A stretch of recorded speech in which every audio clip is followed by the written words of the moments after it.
Hello అండి, welcome to my channel Uma's family. Hello అండి, ఇక్కడైతే తోటకూర పప్పు చేసుకుంటున్నాను.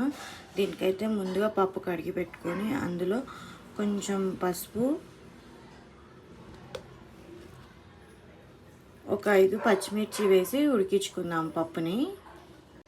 ఒక 3 విజిల్స్ అయితే రానివ్వాలండి. తోటకూర పప్పుకి ముందుగా నేనైతే నెయ్యి వేసుకున్నా అండి తాలింపుకి.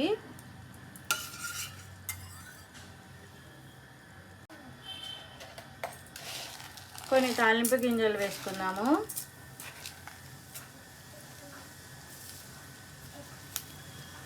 కొన్ని వెల్లిపాయలు, ఒక 2 ఎండుమిర్చి, కొంచెం కరివేపాకు కలుపుకోవాలి. కొంచెం పసుపు వేసుకోవాలి.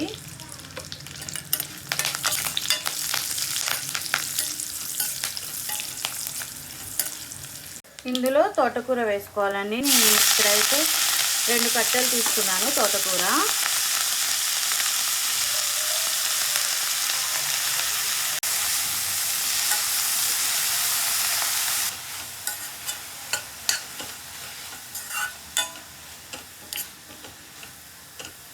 కొంచెం మగ్గించుకోవాలండి, మూత పెట్టేసుకుందాము. తోటకూర కొంచెం మగ్గింది. ఇప్పుడు ఇందులో చింతపండు రసం వేసుకున్నాము.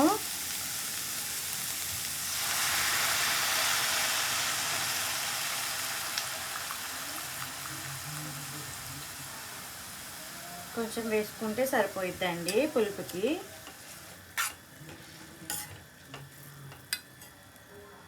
కొంచెంసేపు మగ్గించుకున్నాము.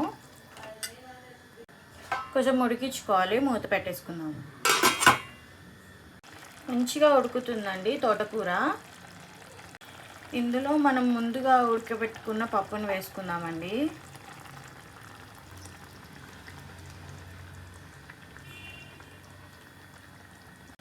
కలుపుకోవాలి.